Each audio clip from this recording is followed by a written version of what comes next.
15 வருஷத்துக்கு முன்னாடி தேர்தல் அதிகாரியாக ஒரு கிராமத்துக்கு போயிருந்தேன். திடீர்னு பார்த்தா ஒரு கூடையில் கொண்டு வந்தாங்க. நான் ஏதோ அந்த கிராமத்தில் இருக்கிற மாம்பழம் கொண்டு வந்து எலெக்ஷன் ஆஃபீஸர் கொண்டு வந்திருக்காங்கன்னு பார்த்தா கூடையை இறக்கி வைக்கிறாங்க. உள்ளே ஒரு கிழவி உட்காந்துருக்கு. அதுக்கு கண்ணும் தெரியல, காதும் கேட்கலையாம். அந்த ஓட்டை போட சொல்லி கொண்டு வந்திருக்காங்க ஒரு குரூப்பு. ஐயா நீங்களே போங்க, கிழவி என்ன சொல்லுதோ அந்த சின்னத்தில் நீங்களே போட்டுருங்க ஐயான்னாங்க. அந்த கூடையை கொண்டு வந்து அந்த அட்டைப்பெட்டிக்கு பக்கத்தில் வச்சாங்க. கிழவிகிட்ட கேட்டேன், பாட்டியே எந்த சின்னத்தில் போடுற அப்படின்னு கேட்டேன். எனக்கு ஒருத்தன் 20 ரூபா கொடுத்தேன், அதில் போடு அப்படின்னு. உனக்கு 20 ரூபா கொடுத்தேன் எவன், எனக்கு என்ன தெரியும், இது கூட தெரியாமல் நீ எதுக்கு அதிகாரியாக வந்திருக்க அப்படின்னு சொல்லுவாங்க. அதனால் எல்லாம் தெளிவாக இருக்குதுங்க.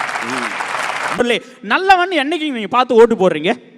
நல்லவன் ஒருத்தன் வரான், நான் மக்களுக்கு தொண்டு செய்கிறேன், எல்லா வகையிலையும் 5 பைசா லஞ்சம் வாங்காமல் உங்களுக்காகவே என் வாழ்க்கையே அர்ப்பணிப்பேன்னு ஒருத்தன் வந்து நின்னா அவனுக்கு நீங்கள் ஓட்டு போடுறீங்களா? கிடையாது.